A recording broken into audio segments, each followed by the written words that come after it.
Hoje a gente mergulha em 3 acidentes aéreos que, bom, marcaram muito a história da aviação aqui no Brasil. Vamos usar os relatórios oficiais, os dados que a gente tem, para tentar entender o essencial, né? E as lições que ficaram. Isso.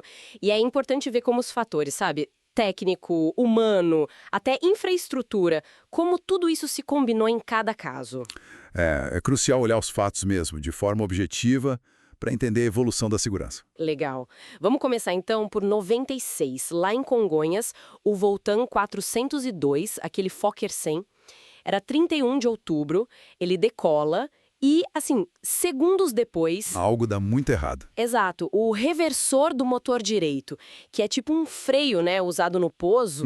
O freio é aerodinâmico. Esse reversor abre em pleno voo, aí o avião perde sustentação, vira de repente bom, cai sobre as casas ali no Jabaquara. É uma coisa horrível.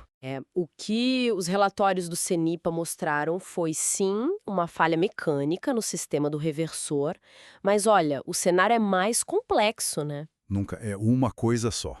Não mesmo. Tinha indicações de talvez falhas no projeto do sistema. E um ponto-chave, como a tripulação lidou com os alarmes na cabine naquele momento super crítico. A resposta aos alertas. Isso, essa combinação toda levou à perda de controle.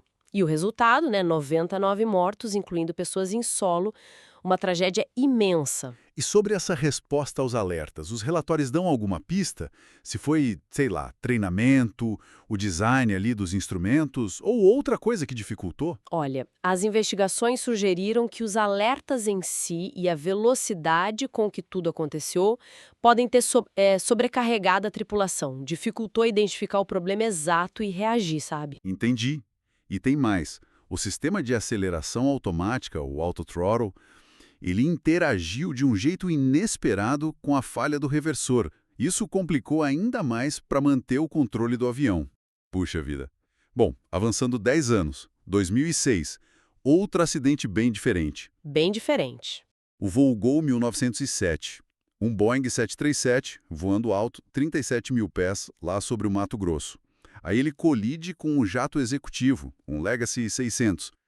Estavam na mesma altitude. Exato. E um ponto central que todo mundo fala é o transponder do Legacy, né? Que estaria desligado. Isso, o transponder é aquele aparelhinho que avisa onde o avião está, né? Para o controle de tráfego e para os outros aviões que têm o TCAS, o Sistema Anticolisão. TCAs. Importante. Fundamental. No caso do Legacy, tanto o transponder quanto o TCAs, eles estavam inoperantes naquele momento. E, além disso, os documentos mostram uma série de falhas bem graves de comunicação. Entre quem? Entre os pilotos do Legacy, que eram americanos, e o controle de tráfego aéreo aqui do Brasil. E eles também não seguiram o plano de voo como deveriam. Foi uma sequência, sabe? Nossa, é impressionante essa cadeia de falhas que os documentos mostram. E o contraste no final é brutal, né? 154 mortos no avião da Gol, Todos a bordo. enquanto o Legacy, apesar de avariado, conseguiu pousar. Isso mostra como a comunicação e a tecnologia dependem demais da operação humana correta. Precisamente, esse caso expôs, assim, vulnerabilidades na interface entre a tecnologia, os procedimentos de controle e a comunicação, especialmente voos internacionais com protocolos, idiomas diferentes, até as consequências legais depois, né? Foram diferentes para os controladores brasileiros e para os pilotos americanos, refletiu essa complexidade toda. Com certeza. E aí, um ano depois, 2007, a gente volta para Congonhas. De novo, Voltan 3054, um Airbus A320. Isso, 17 de julho. Noite chuvosa, pista molhada, escorregadia. O avião pousa e ele estava com um reversor inoperante, o que, pelo que entendi, é permitido, né? É permitido, mas exige procedimentos específicos, mais cautela. Certo. Só que ele não consegue frear. Pelo contrário, ele acelera, atravessa a pista toda, cruza a avenida e bate no prédio da própria TAM. Aqui os relatórios apontam, de novo, para uma combinação muito perigosa. Primeiro, uma coisa técnica, a configuração errada das manetes de potência.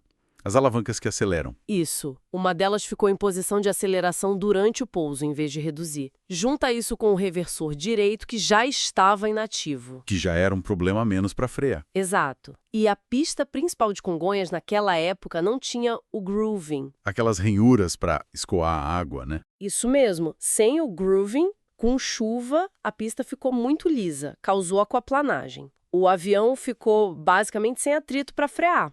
Deslizou. E o resultado foi... O maior acidente da aviação brasileira até então. 199 mortos. É muito marcante que 2 desses 3 grandes acidentes tenham sido em Congonhas. Levanta questões sobre o aeroporto na época, né? Sem dúvida. As causas diretas são diferentes, claro, mas o cenário de Congonhas, especialmente com chuva, foi um fator que contribuiu bastante no caso do TAM 3054. A falta do grooving, as áreas de escape, ali no fim da pista, que eram limitadas, foram pontos bem críticos que as investigações destacaram. Olhando para esses 3 casos juntos, são bem diferentes, né? Falha na decolagem, colisão no ar, saída de pista no pouso. O que esses relatórios todos, juntos, mostram pra gente? Qual é o quadro geral? O que a gente aprendeu mesmo? Olha, a lição principal que sai dessas fontes é que cada tragédia, por mais dolorosa, ela impulsionou melhorias. Melhorias específicas essenciais. O caso do Fokker 100 levou a revisões nos sistemas do avião, no treinamento. Foco no equipamento e na tripulação. Isso. O Gol 1907 reforçou demais a necessidade de protocolos de comunicação mais rígidos, sabe? E a fiscalização do uso de equipamentos como transponder, TCAS. Comunicação e tecnologia sendo usadas corretamente. Exato. E o TAM 3544 acelerou melhorias de infraestrutura que eram cruciais. O grooving foi instalado em Congonhas e outras pistas e também reavaliaram os procedimentos para pouso com reversores inoperantes. Então, fica muito claro que a segurança na aviação é um sistema super complexo.